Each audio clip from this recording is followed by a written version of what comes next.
write a novel about the politics of language. Garth Risk Hallberg will be here to talk about Ben Lerner's latest novel, The Topeka School. Why is anti-Semitism on the rise, and what do we do about it? Bari Weiss will join us to talk about her book, How to Fight Anti-Semitism. Alexander Alter will give us an update from the publishing world. Plus, we'll talk about what we in the wider world are reading. This is the Book Review Podcast from the New York Times. I'm Pamela Paul. Garth Risk Hallberg joins us now. You know him most recently as the author of City on Fire. He is also a critic, and this week he writes about the latest novel from Ben Lerner called The Topeka School. Garth, thanks for being here. Thanks for having me. Let's start with a kind of Ben Lerner primer. Who is he? This is his third novel. So it's an interesting novel for me because in many ways he's like a demographic shadow self. He's my age, so he was born in, I think, 79. Mm-hmm. He grew up in the hinterlands, as I did, so in his case, Topeka. Where did you grow up? In North Carolina. And he first came to, I don't know if prominence is a word you would attach to poetry anymore, but was well known among people who read poetry as a poet and also as the editor of some poetry criticism and politics journals. And then he sort of surprised everyone in, I want to say it was 2011, his first novel, Leaving the Atocha Station, which was published by a wonderful independent press out of Minneapolis. Just kind of came out of nowhere, and by virtue of being addictively readable, very funny, and quite fascinating in a lot of ways, I think was just very widely read, or expanded his audience well beyond people who are just reading his poetry. And you read it, and it's such a sort of perfect performance. It's a short novel and hits that sweet spot, or at least my sweet spot, between being just compulsively readable and then, that's a good sweet spot. Yeah, and then kind of setting your brain alight. It's like a dessert that you keep eating, and then, you know, the flavors keep developing and deepening as you go. And the question after that was like sort of, well, how do you top that? And his second novel, in a lot of ways, is radically different from the first. So it was called 10:04. 10:04, for those who don't know the title. Like waking up and seeing 10:04 flashing on an alarm clock. And then I guess that was probably 5 years ago. And now he's returned with this, which, again, is sort of a departure from previous work. But in some ways, I'm trying to argue in the review as a culmination of it as well. Let's start then, since these are sort of three novels that work together, with Leaving the Atocha Station. You called it funny and fascinating. In what way? Fascinating. The three books center on the same character. Mm-hmm. And a lot of the discussion around the book at the time, I remember, seemed fascinated by the very thin line that seemed to divide it from autobiography. So this is, the character's name is Adam Gordon, but is a kind of stand-in. He appears to be a stand-in for the author in the same way that Philip Roth's Nathan Zuckerman is a stand-in for Roth. There's a presumption of authenticity that goes with autobiography. Like, this feels truer because it's ripped from somebody's life. But in a lot of ways, that novel is an interrogation of the idea of authenticity. Does it exist at all? And this kind of deep suspicion that I think many of us carry around, you know, that in some ways we're always performing and always being fraudulent. And it gets a lot of comic mileage out of that as well. Would this be considered autofiction? Well, I think what I'm saying is what interested me at the time was that a lot of people read it as autofiction, whatever the hell that means. Whatever that is, right? What the difference between that and autobiographical fiction being? I understood it to be doing something much more interesting and fleet-footed and kind of tap dancing and jazz handing around the idea of autofiction without really quite indulging in it, I don't think. Okay, so just to push this autofiction thing with one more question, because you reviewed one of the authors most closely associated with that term for us, Karl Ove Knausgaard, is he doing whatever autofiction is in a similar way? Well, see, I don't think that Knausgaard is really doing it either. The argument was... No one's doing it. Right. We're all just talking about it. I'm still waiting to see it, kind of, because it's one of these categories that was theorized predictively. You know, something's got to come along and arrive to fulfill the brief. But the brief, which was propounded by most notably David Shields in Reality Hunger, is that somehow we're all kind of tired of fiction, stories, plot, character. None of this really exists in real life, goes the argument. And so the novels that can speak to us now gain their gravitas or claim on authenticity from a direct link to the writer's life. I'm taking you to disagree with that. I do. I take kind of violent exception to that. For one thing, I think it completely misunderstands what writers have always been doing. I notice you're reading The Mayor of Casterbridge.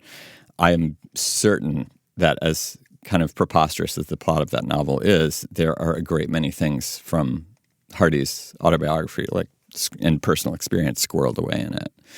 No one would accuse him of autofiction. Right. And then conversely, you take something like Operation Shylock by Roth. I will eat my hat if the FBI files or the CIA files that, show that Roth was secretly a Mossad agent in the 80s ever come out. So autofiction is like the unicorn of literature for me. Like, I'm still waiting to see it in the wild. But what I think writers like Knausgaard, Sheila Heti, Ben Lerner are doing in interesting ways is playing imaginatively with our propensities for belief and suspicion, that relate to the distance between fiction and biography. So Adam Gordon of Leaving the Atocha Station, does he come back then in 1004? He is. He's well, actually, let me correct that. The narrator of 1004 is, I believe, unnamed, and yet makes a perfect sort of biographical overlap fictionally with the narrator of Atocha Station and the protagonist of the Topeka School, who is also named Adam Gordon. But not the narrator.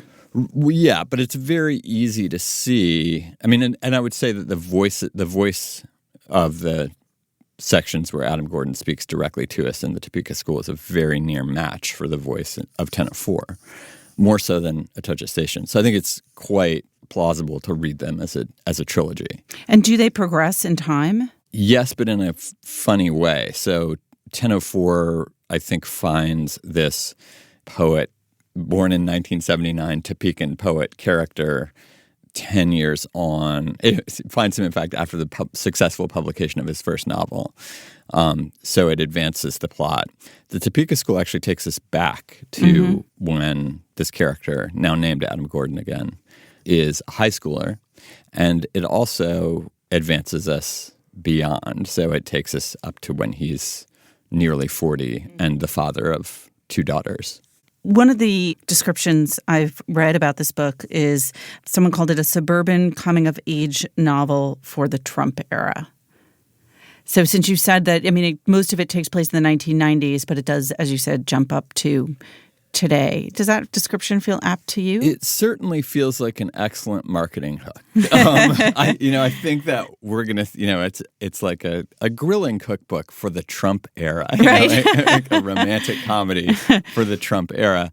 But, that's not going to be what secures its relevance over time. I think that's a kind of poppy way of saying that the book is deeply interested in zeitgeist, politics, ideas, and cultural and intellectual textures, and it can't avoid taking into account those of the Trump era. But I think it's actually hunting much bigger game. The links between Adam Gordon, who is a budding poet, as you said, gifted with words, debater, and Lerner himself seem fairly obvious. Lerner is a MacArthur Fellow, a Fulbright Scholar. He's been a Guggenheim Fellow. He's a professor at Brooklyn College, written 3 novels. Obviously, many similarities to who Adam Gordon probably becomes later on, but also in the book, his mother is a famous psychologist, and Ben Lerner's mother is Harriet Lerner, the author of probably most famously The Dance of Anger.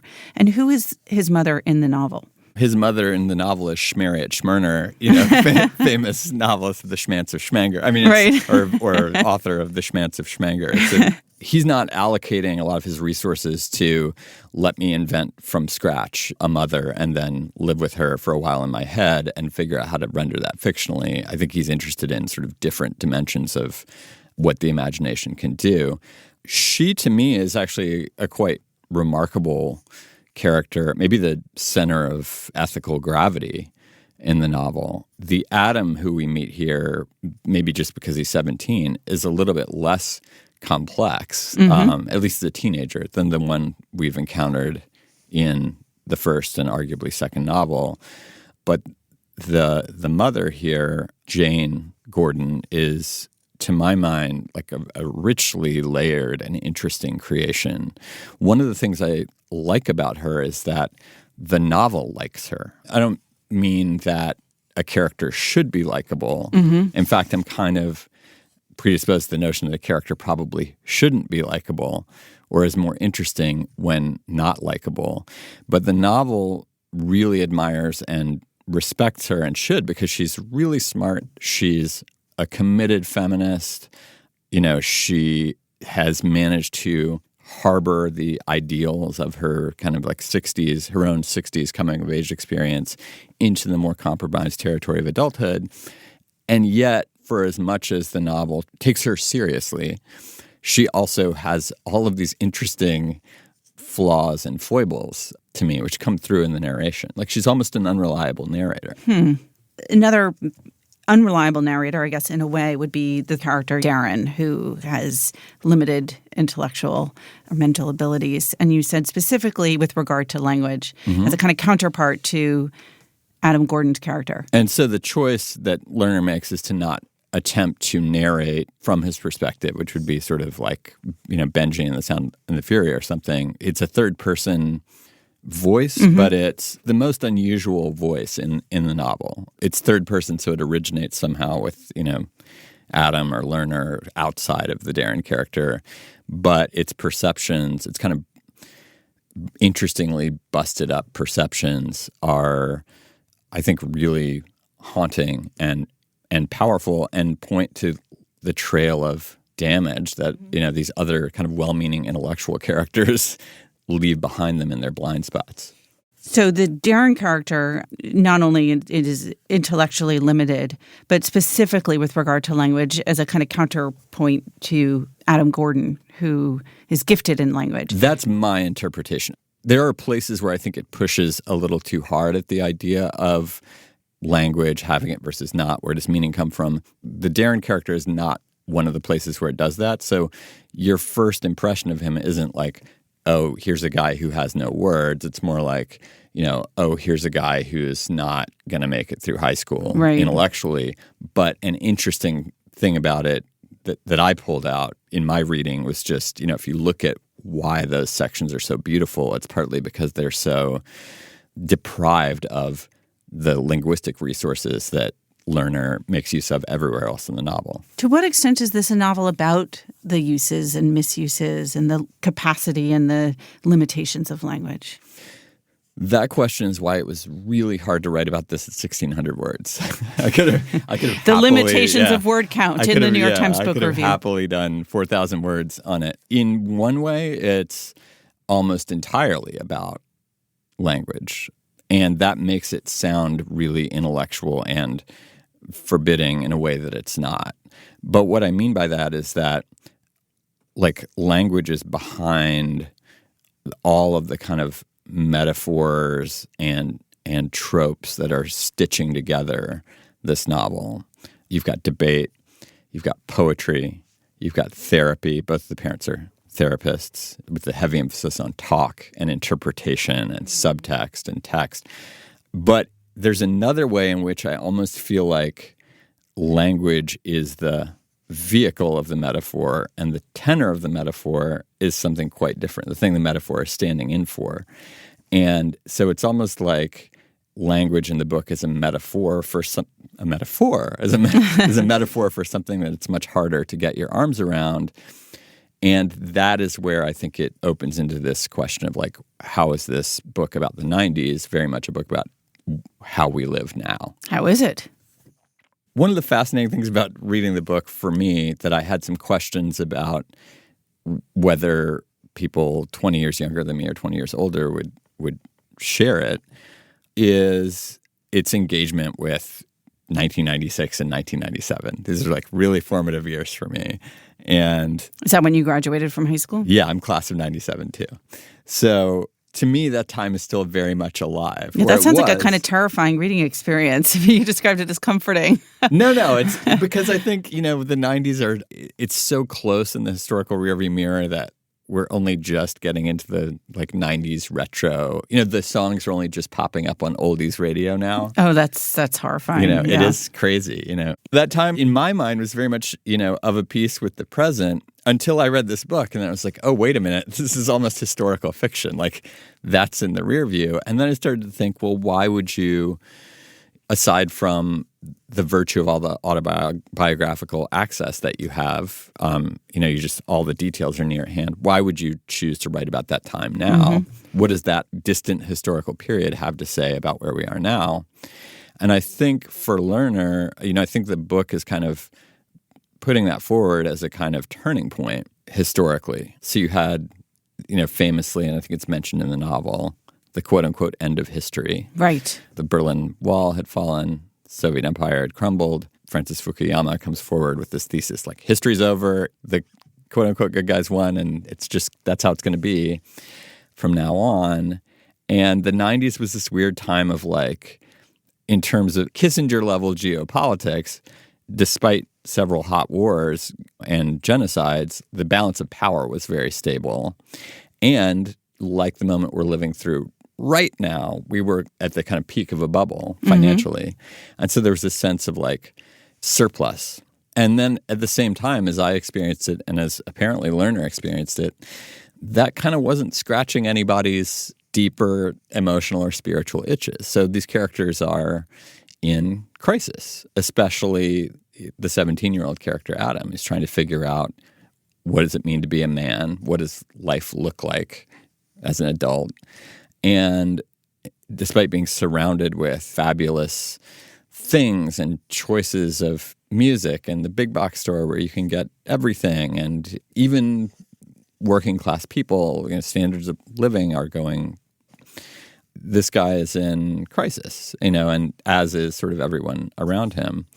And I think Lerner's sense is that somehow that crisis, unaddressed and left to fester, kind of left out of the conversation, it's almost like a therapeutic diagnosis. This repressed sense of, emotional, spiritual, vocational crisis is what leads to 2019.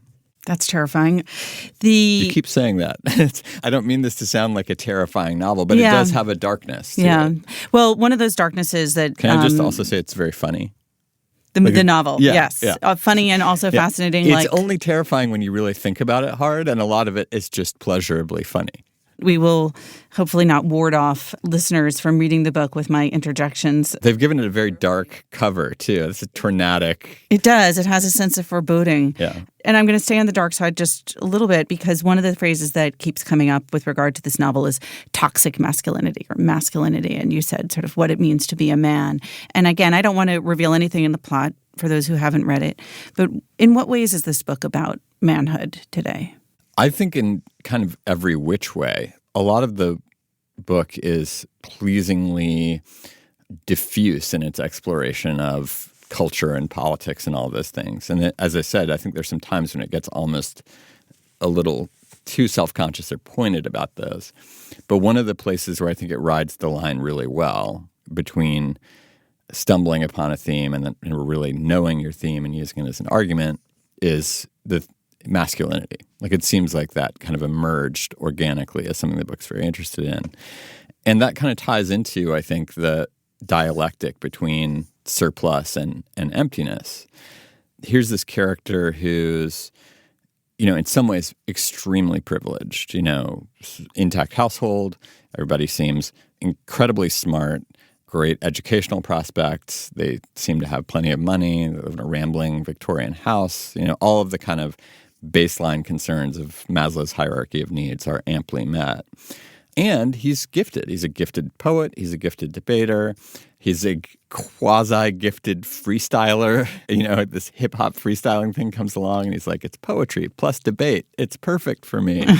And he really excels at it. And at the same time, you sense this suspicion that he has that this is utterly meaningless. Like, what does it mean to be, the most gifted, privileged white guy MC in Topeka, Kansas in 1997? Nothing. It's nothing. And there's a sense in which the loss of privilege that's going around, like 20 years earlier, maybe that would have been something. In, 1997, not so much.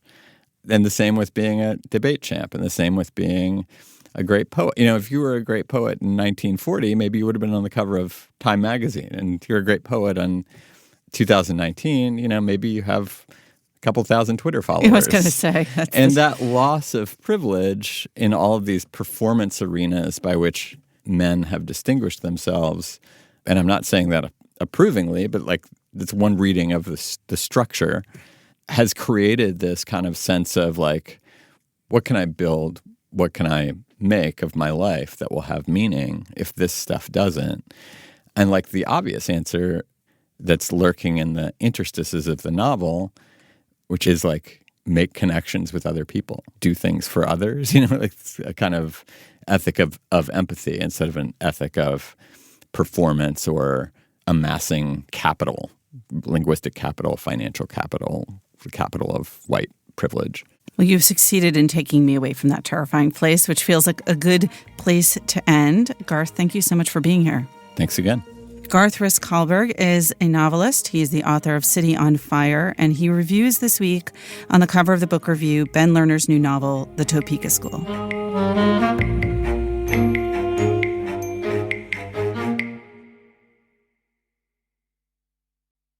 Hi, this is Pamela. Every week you listen to us here on the Book Review Podcast, and now we want to hear from you about what you hope we'll do next. Please go to thebookreviewsurvey.com and tell us your thoughts. Whether you're a longtime listener or a new one, we want your feedback. So again, that's thebookreviewsurvey.com. Thank you so much. Joining us now, my colleague and Now Read This Book Club co-conspirator, Elizabeth Flock. She is a producer at the PBS NewsHour and here to talk about next month's Now Read This Book Club pick. Liz, thanks for being here. Hey, Pamela. What do we got for October? Our October book club pick is Adam Winkler's We the Corporations, How American Businesses Won Their Civil Rights. And Winkler is a law professor at UCLA, and We the Corporations is really a deep dive into what he calls the most successful yet least understood civil rights movement in our country, which is the fight for corporate rights. And it's really about everything that came before the controversial Citizens United Supreme Court decision in 2010. And he's basically arguing there was a lot of precedent for that.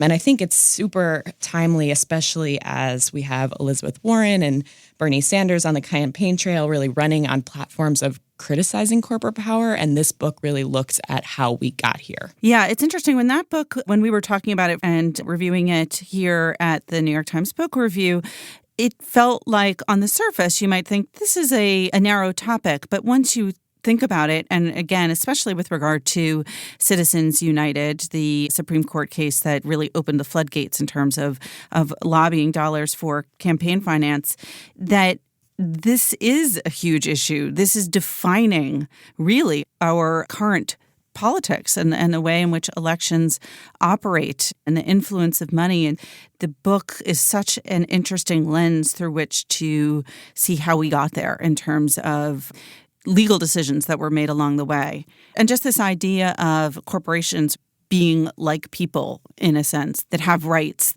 within the framework of the law. Right, and not just the ability to influence elections, but also how they got freedom of speech, due process, religious liberty, such as the Hobby Lobby trial. He gets into all of that. But I want to say also for listeners who are considering, well, do I want to read this? It's not a long book, and it moves along. All right, so for people who want to read this book, want to join in the conversation for the Now Read This Book Club, what should they do? They can find us on Facebook by looking up Now Read This, which is the name of our book club, or they can sign up for the Now Read This newsletter at bit.ly/Now Read This newsletter. And we do most of our discussions on Facebook. Excellent. And the conversation with the author, Adam Winkler, will be on PBS NewsHour sometime towards the end of the month. And until then, if you have a question for the author, you can feel free to post it on the Now Read This Facebook page. We do take questions from our members. Absolutely. All right, Liz, thank you so much for being here. Thanks for having me. Elizabeth Flock is a producer at the PBS NewsHour. She works with us on the Now Read This book club, which is a shared book club between the New York Times and the PBS NewsHour. And our October book, once again, is Adam Winkler's We the Corporations.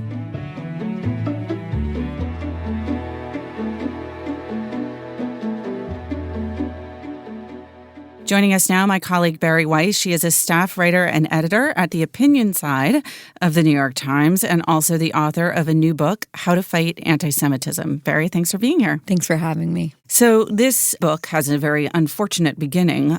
Let's talk about the morning of October 27th from a personal standpoint for you. So I was actually in Phoenix, Arizona, where I was set to give a big speech the next day to a Jewish group.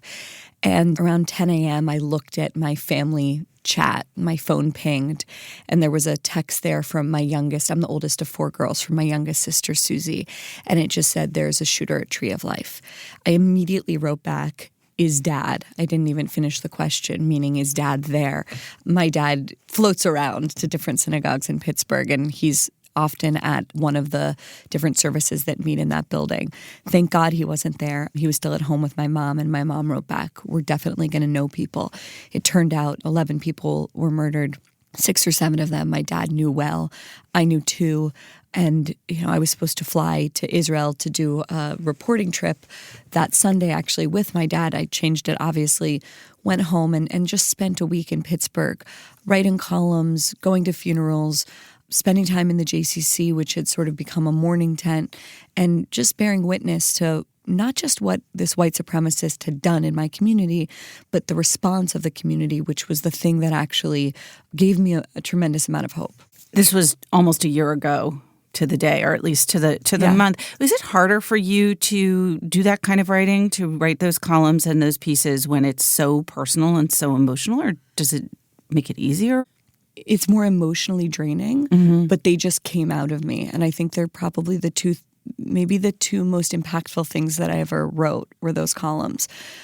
In a way, it's like my alternative career path was always rabbi. And in fact, a few years ago when I was going through a lot in my personal life, I thought about switching jobs and actually went to visit different rabbinical schools. In a way, those columns are more like sermons or something. And the whole process of writing about this topic, of course, has been deeply personal and emotional in a way that just writing a typical political op-ed isn't. You were supposed to be writing a totally different book at that time, right? You just signed a big book deal. Yes. And then you go through this experience of writing these very emotional columns and obviously this intense personal experience. What made you think, okay, wait, I need to actually write a book about this? Well, I'm still on the hook for that other one.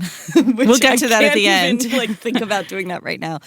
But I just found myself drawn back and back and back again to this topic. And I was sort of regularly speaking to Jewish groups for the past few years.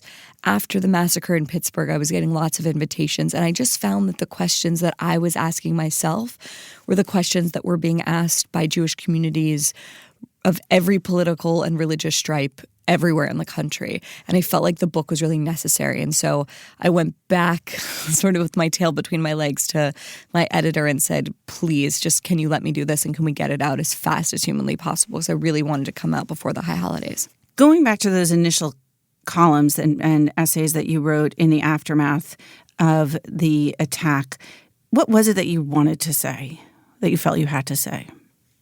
That's a great question. I wanted to say that an attack on the Jewish community was an attack on this country. And I hope this comes through in the book, and that a society that cannot protect its minority communities, in particular its Jews, have long been the canary in the coal mine in the most seemingly civilized societies, is a society that is falling apart. And I think, just going back to what I said before about why Pittsburgh gave me hope, on the surface what happened there was yet another pogrom in the very, very long history of pogroms that have fallen the Jewish people. But historically and unfortunately still today in other places, when the Jewish community is set upon, other people stand by. And it was the opposite of what happened in Pittsburgh. In Pittsburgh, people came forward in a sort of very visceral way, understanding that an attack on us was an attack on them. And the solidarity that was offered was to me, an incredible departure from Jewish history. And I can only hope that the rest of the country follows the example of Pittsburgh and the rest of the world. What were the questions then that you were, people you said were asking you? Yeah, I mean, the most fundamental one is, could it happen here? And by it, I don't think that they mean, Auschwitz. They mean, could America, which we had long thought of as a place that was uniquely inoculated from this anti-Semitic virus, become susceptible? Could it happen here means, could we become more like Paris, a place where we're scared, where Jews are scared in many neighborhoods to visibly show signs of their Jewishness by wearing a kippah or a Star of David in public? Could we become more like London, a place where people hide their support of the Jewish state for fear of moral ostracism or, a social freeze-out? That's what they mean. And variations of that question were really what was being asked. The question of, are we actually different? We thought we were. Is the mythology that we were raised on, and certainly that I was raised on, that my parents were raised on, and that was sort of created by the generation of my grandparents and my great-grandparents, was that mythology actually papering over ugliness that I was really blinded to?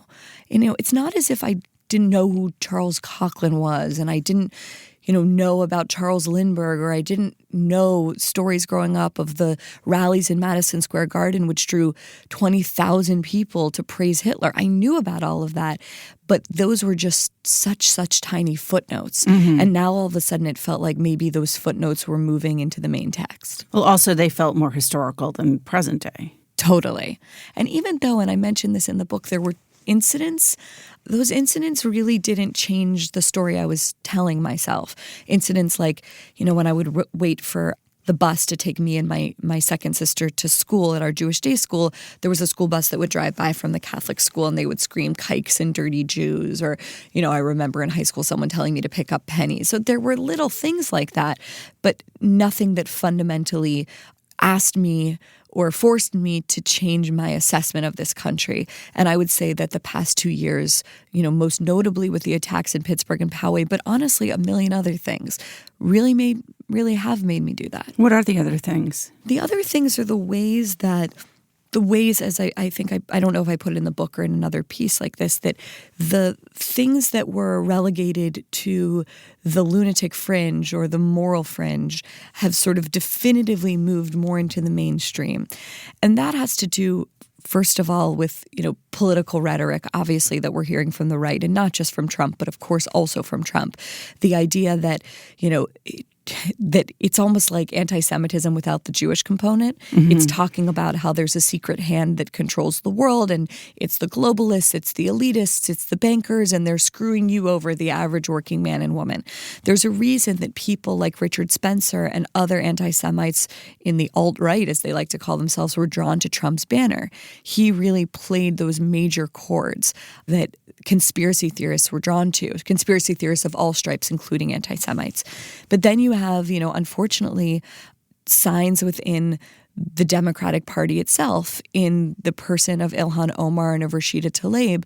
These are people who have said various anti-Semitic things and who support what is, in my view, an anti-Semitic movement, which is the BDS movement, functionally anti-Semitic. Those things have become politically survivable. Is it that as the country becomes more politically polarized, these two spheres take over and occupy what was once the center, so that things that used to be far on the right and far on the left now occupy that middle ground? Yeah, I think that's one way to put it. And like, as we all know, the political center just is not holding. Yeah. And both parties have become more extreme. Obviously, the internet and social media is a huge part of this, where disinformation and lies can take off and be spread, including by the President of the United States. Then there's the fact of, and I see Trump as just a small piece of this. I think the people that thought Trump was sort of like this unique phenomenon were lacking in the scope of their imagination. Trump is obviously part of a widespread populist, semi-authoritarian, and in other places really authoritarian wave. Those kind of movements are just never good for the Jews.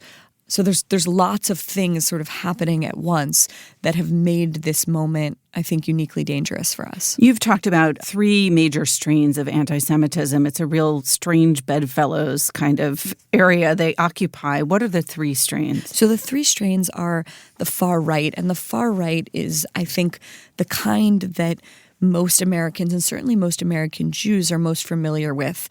And I think the reasons for that are understandable, namely our connection to Hitler's genocide of our people, and the fact that many of us have living relatives who survived that genocide. And that is the anti-Semitism that says the Jews are subhuman. It is the kind of anti-Semitism that announces itself very bluntly, as in the case of the Pittsburgh killer who said, who walked into the synagogue, and as one of my sisters texted me who was listening to the police scanner that morning, I remember her texting me, "Guys, he's shouting, 'All Jews must die.'" That is the anti-Semitism of the far right. And first of all, it's the most physically violent for sure in this moment, at least in America. If someone's going to walk in, God forbid, on Yom Kippur a few days from now and kill people in a synagogue, the bet's good that person's going to be a white supremacist. So that's the white supremacist ideology. And that is the ideology behind the idea of Jews will not replace us, which is, of course, what was shouted at the Unite the Right March in Charlottesville. And the idea behind this is that the Jews, in a way, are the greatest trick the devil has ever played.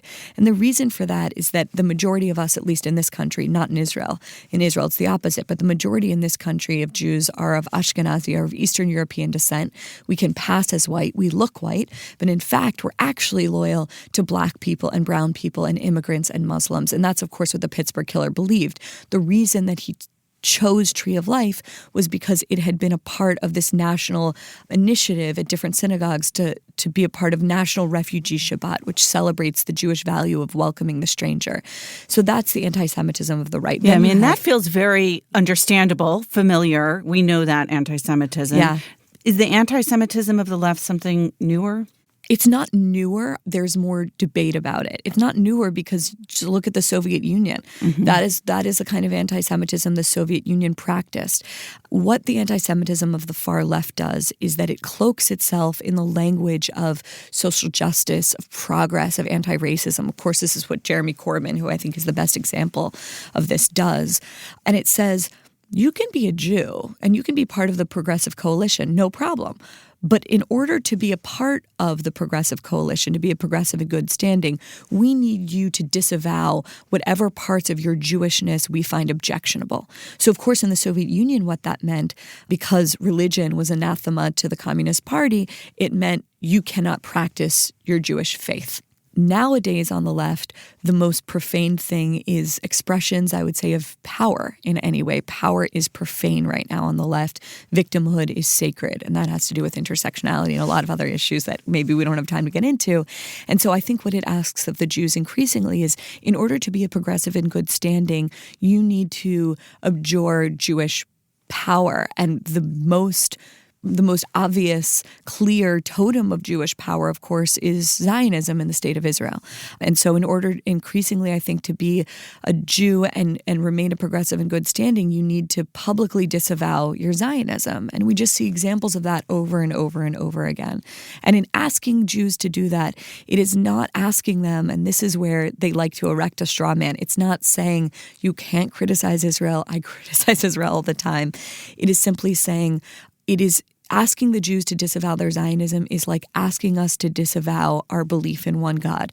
Zionism is the yearning to return to the land of Israel is something that is encoded in our holiest books. It's not something that came around only in the past 70 years, which is, of course, also what the left really likes to say. On the left, do you think part of this is a function of the sort of receding of the Holocaust into the historical past? You have family members that were touched by this, but increasingly that generation is now dying, the direct survivors of the Holocaust, and also the foundational leftism of the founding of Israel in many ways. Like, do you think that those two concepts have just receded from historical memory? I think there's a few things that are happening. I think one is that people of my generation, I'm an elder millennial and younger, only know Israel as powerful. They weren't around for the 6-Day War. They weren't around for all of these wars that, where Israel was really hanging on by a thread and then sort of came back as the great David and the underdog. That's the memory of our parents and grandparents. So they only know Israel as a powerful force. And frankly, they sort of only know Jewish success, largely Jewish success and security. So yeah, I think that there's a receding memory of these harder things for sure. I also think that it's just much more emotionally and psychologically difficult to see an anti-Semite in your living room than it is to see an anti-Semite sitting across the street, meaning Jews in this country vote overwhelmingly for Democrats, 75% still. We have been involved and to some extent at the forefront of so many civil rights movements in this country. And we are proud of our association with progressive causes. So then what happens when the Republican Party falls ill with the Jew-hating disease? It's less painful because we don't see that, or at least most Jews don't see it as our natural political home. It's much, much more difficult to see it when it's, again, like I said, in our living room. And I think that that's a really, really huge part of this that cannot be understated. It's just how difficult it is to look that problem in the face.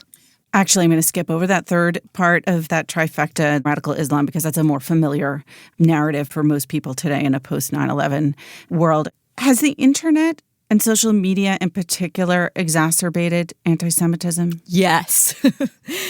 To this, I would recommend a new book that's about to come out. I'm working on an op-ed with the writer by Andrew Marantz. He's a staff writer at The New Yorker, called Antisocial. Of course it has, because there is no shame on the internet. You can spend your time anonymously on Reddit and 4chan and 8chan and Gab and all the rest. You don't need to meet a KKK leader anymore. You just can be radicalized by other people sitting in their basements. So of course it has. But the other thing I emphasize in the book, and I think this is true, is sometimes I think because this new anti-Semitism is dressed up in memes and cartoons and Pepe the Frog and Expose the Nose and all of the rest of these things, people are pretending that it's something new. The internet is something new. The shamelessness of it is something new. The anonymity of it is something new. But what's not new is the hate.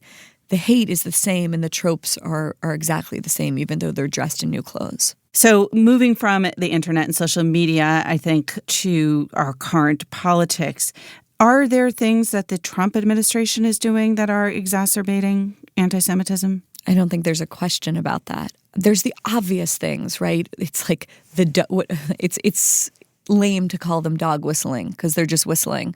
They're just saying it. And that's, I think one of the most egregious statements of that was the idea that Jews are disloyal. And then the other thing that comes to mind is I actually clawed back the book in order to include this. When Trump accused the members of the squad of provisional belonging in America. This is the House Democrats, yes, the female House Democrats. Exactly. It was Ayanna Pressley, AOC, Rashida Tlaib, and Ilhan Omar. he accused them basically of not being, I don't remember the language he used, but of not being fully American. That is a canard that has been used against the Jews for generations. The idea that we don't somehow fully belong. That, to me, was maybe one of the most chilling things that this president has done. But, we could go down the list. The bigger thing that the president has done, though, and of course there are many people who like various of his policies, his Israel policies. They like the fact that he moved the embassy to Jerusalem, as I did. They like the fact that he recognized the Golan Heights and that it's not going to go back to Assad. I did too. But what Trump is doing fundamentally is, and George Wills put it beautifully, ringing bells that cannot be unrung. Mm-hmm. He's turning Americans against one another, and he is doing it gleefully. He's trashing the norms that have kept not just anti-Semitism, but all kinds of other bigotries down. And that is something that just cannot be easily put back together once it's broken. And in that way, I think Trump has just made the country very obviously more dangerous, not just for Jews, but anyone who's different. And I think that, there's no policy that is worth the price of what Trump is doing to our culture. That brings me to my last question, which is a very big question, referring back to something you said earlier in which you said that anti-Semitism is the canary in the coal mine. And in the book, you say that throughout history, a rise in anti-Semitism is tied to a decline in society. What do you mean by that? There's an incredible book, The Pity of It All, which I'd recommend to people, which talks about Jews were at the height of European society. They imagined themselves to be totally assimilated, unable to be touched by barbarism. And look what happened. Look what happened. And you look at that, just again and again and again. And so what I mean is that we American Jews, we saw this as the Golden Medina, the Golden Land. We saw ourselves as at the height, really, of America and what America can offer.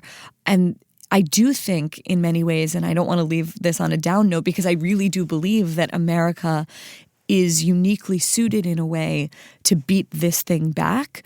But I think that you'd have to have your head in the sand not to see that things have changed fundamentally, not just for Jews, but for all of us in the past 2 years. And it's on all of us to beat this back if we want America to be the New Jerusalem again. And I really do. All right, I won't let you end on a down note. I'll ask one last question, which goes back to your title. There have been a number of books recently about rising anti-Semitism, whether in France specifically or Europe generally or around the world. And you chose the title, How to Fight Anti-Semitism, not The Rising Tide of Anti-Semitism. Yeah. So to end on a positive note, what is it that you can do to fight anti-Semitism, well, whether you're Jewish? You can read the book. But I mean, I'll leave you with a few things. I think one is telling the truth even when it's hard and telling it to your own side. Too often we see people using anti-Semitism and care about the Jews as a political cudgel. If you're a conservative, call out anti-Semitism on the right side of the fence. If you're progressive or a liberal, call it out on your side. The other thing is showing solidarity. In the days after the massacre in Pittsburgh, I will never forget that the Pittsburgh Post-Gazette on the front page chose to print the words, it's an Aramaic prayer, but the Hebrew words of the mourner's Kaddish on the front page. To me, that was a sign of saying, Jews, we're not just protecting your right to exist, we are protecting your right to live full, unashamed, pride-filled Jewish lives. The other thing that I would say specifically for Jews is How to Fight Anti-Semitism is the title of the book. But in order to fight it, you have to know what you're fighting for. And one of the most incredible gifts to me of the past year has been a reminder of what I'm fighting for. And what I am fighting for is a civilization that is the most unexpected, epic, not just Jewish story, human story. The fact that the Jewish people has survived what we have survived, has survived depredation and expulsion and oppression and near elimination. And yet we have given to the world ideas that have changed the course of human history. The idea of one God, of human freedom, of slavery being evil, of the idea of Shabbat, the weekend. These are ideas that have changed the course of history. And to me, it's the gift, if I can say such a thing, of of the rise of anti-Semitism has been a reminder of who I am and what I'm a part of and what I'm fighting for. And I really, really hope if anything good can come from this moment, it's that other people can also use it as a reminder of this incredible civilization that we're a part of. You make a distinction there that I think is an important one about not just thinking about what we're fighting against, but what we are fighting for. So, Bari, thank you so much for being here. Thank you, Pamela. Bari Weiss's new book is called How to Fight Anti-Semitism.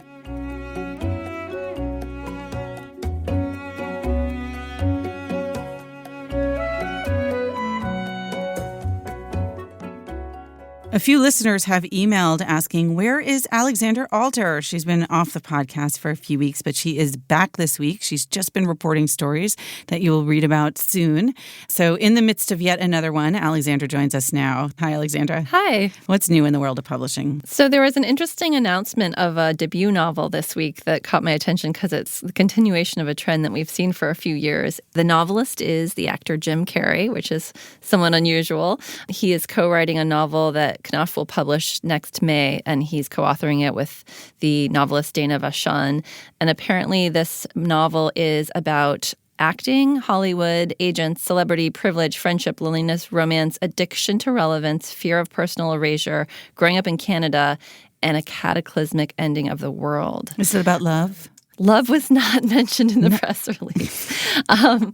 The fact that he's teaming up with a novelist shows that he's recognizing maybe that this is a medium he's not accustomed to. But what sort of grabbed my attention was that he's the latest male celebrity to publish a novel. Sean Penn has published 2 novels now. Tom Hanks has published short stories. James Franco, Jesse Eisenberg, Ethan Hawke, and more. And Who started it? That is a great question. I don't know who started the first one. I'm sure it was decades ago, but I feel think like it was Ethan Hawke with The Hottest State. Oh, maybe. It might have been Ethan.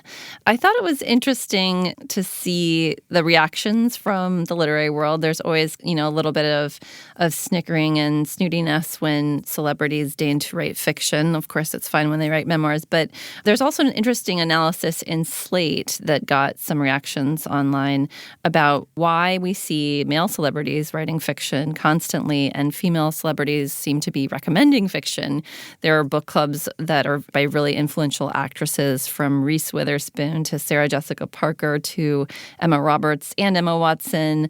A lot of actresses have become real powerhouses in the publishing industry. They're starting imprints. They're discovering new writers. Some do write fiction also. I think in the analysis that Katie Hirschberger did in Slate, she did a rough count and said that about 40 men, TV and film personalities, but also musicians and sports stars have published fiction, and 19 female celebrities have. I can think of 2 off the top of my head. Yeah, I was curious about who the 19 were. She mentioned Amber Tamblyn, Kristen Ritter, and Molly Ringwald. Was Molly one of yours? No, Molly wasn't, although she should have been. I did have Kristen Ritter on my list, and the other one I was thinking of was the actress Dagmara Dominichik, I think her last name is. I mispronounced her name. I'll get emails, but she is now in Succession. She also has written fiction.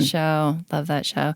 Well, yeah, certainly I think that there's cross-pollination both ways. There's a ton of novelists who are writing for television, so why not have actors writing fiction? I guess, the entertainment worlds are overlapping more and more. I think I saw that Gary Steinhardt is actually in the writer's room for Succession, since you brought that up, and that show is so novelistic. So yes, yeah. You can see the influence going in all directions.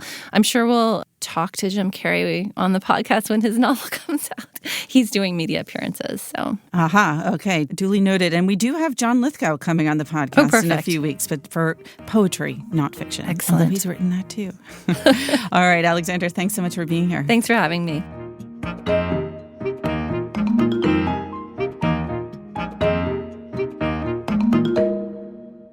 Joining us now to talk about what we're reading, my colleagues Tina Jordan, Greg Coles, and John Williams. Hi, guys. Hey, Pamela. All right, Tina, what are you reading? So I'm reading a book by the Norwegian thriller writer Anne Holt called 1222. And it's something I had started and then put down a few months ago.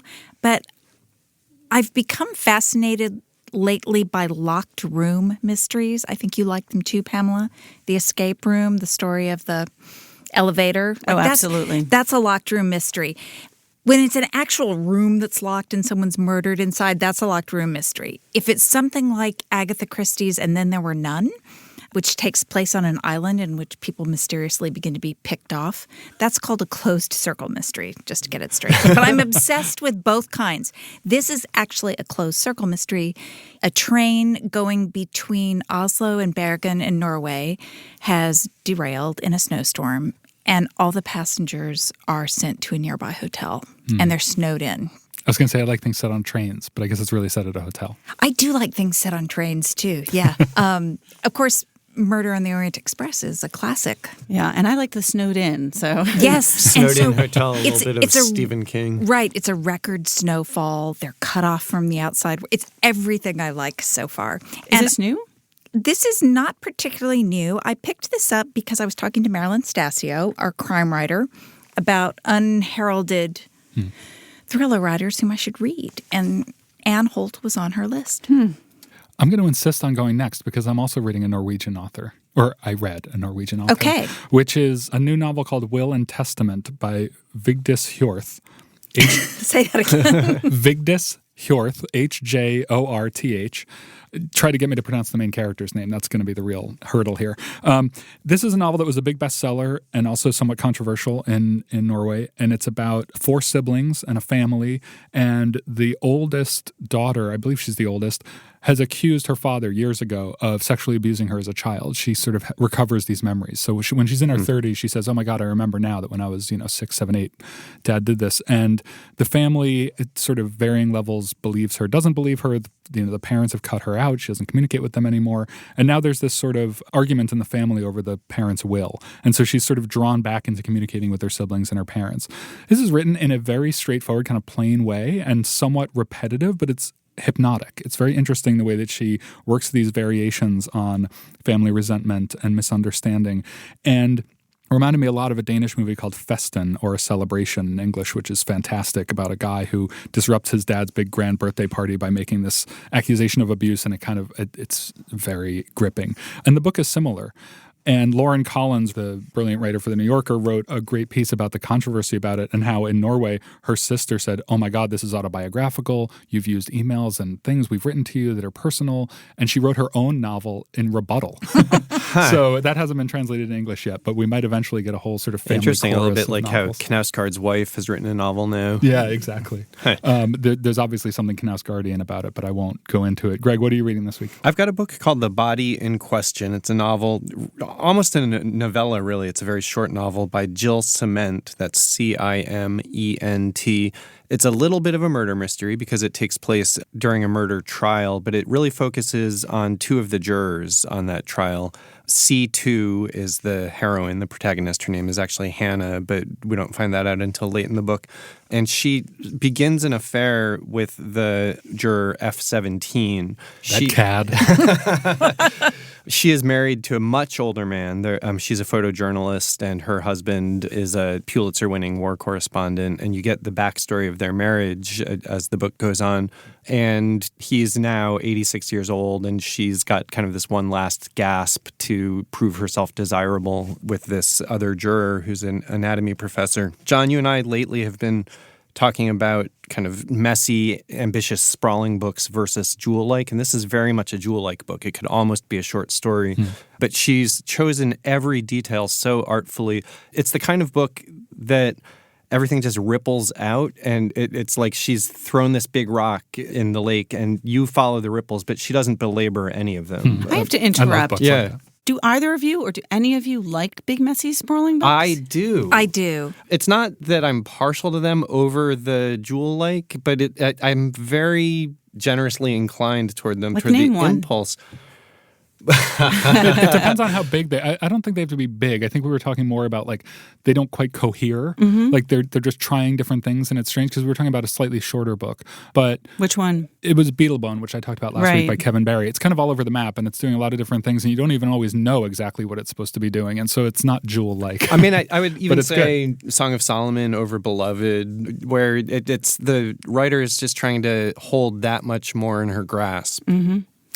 I have to say, I loved this book too, and it reminded me in some ways of the Jenny Offal novel. Yeah, sure. Department of Speculation. Department of Speculation. It just felt like such a true portrayal of a marriage. Jenny Offal has a new book coming next. I know. that's It's exciting. very So exciting. You two are not the only ones on the desk who love this book, so it's high on my pile. Emily Eakin also really loved The Body in Question by Jill Cement.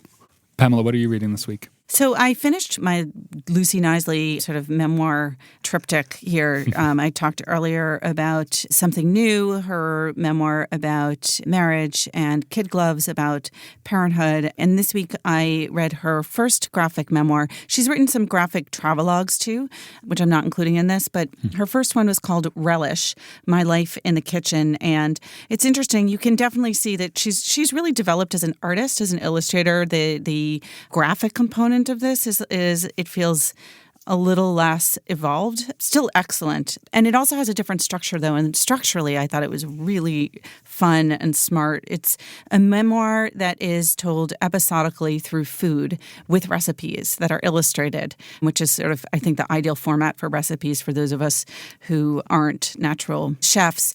And there's a lot of humor. She is the daughter of a mother who is a caterer and very high-achieving chef, and her father who just really likes to eat good food. When the two of them get divorced, so it's sort of these two different sides. And Lucy Knisley is just basically a gourmand. You know, she'll eat anything. Like she'll go into a big bag of McDonald's fries, you know, Not unapologetically. sure that qualifies as gourmand. Well, She's not high-low. gourmet, She's high-low. gourmand. So, you know, the distinction being that she's not, she goes high-low and in between, and she cooks and she eats. And it's sort of, you know, little episodes of her childhood and her adolescence and coming through of age through different foods. So she'll have like a whole section about cheese. And there's a section that's about a kind of apricot-filled croissant that she got in Venice, and eating foods that sort of aren't really of the place, but then you become strongly associated with the place. And then her attempts to reconstruct in her own kitchen those croissants, which is an epic failure. Sorry, that's a little spoiler That sounds ambitious. alert.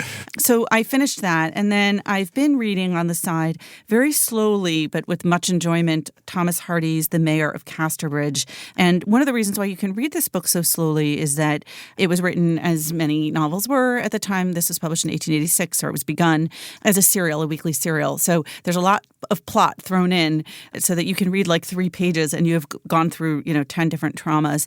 And like all Thomas Hardy novels, it's one of those books where, you know, as soon as you think like things couldn't get worse, they get worse, which I love. And I love Hardy.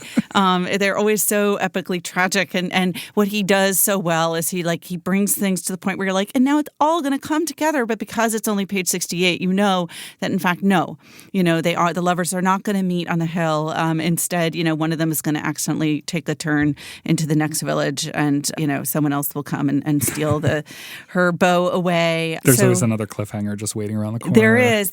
And it's divided into 2 books. I've just crossed from the first book to the second. So I'm sure I'll be talking a little bit more about the plot specifically next week. Is this a reread for you? No. Okay. I thought I saw that somewhere on social Pamela, media. did you know that the Times excerpt ran serials of Hardy in the late 19th century, although not this book, and actually got him to write for the paper? He was that popular. You'll have to surface that, Tina. All right, fine. All right, let's go through the books again. Tina, what did you read? 1222 by Anne Holt. I read Will and Testament by Vigdis Hjorth, and that's Hjorth. I read The Body in Question by Jill Cement. And I read Lucy Knisley's Relish and am reading The Mayor of Casterbridge by Thomas Hardy. All right, thanks, guys. Thanks, Pamela. Thank you. Remember, there's more at nytimes.com/books. And you can always write to us at books@nytimes.com. I write back, not right away, but I do. The Book Review Podcast is produced by the great Pedro Rosado from Headstepper Media, with a major assist from my colleague John Williams. Thanks for listening. For the New York Times, I'm Pamela Paul.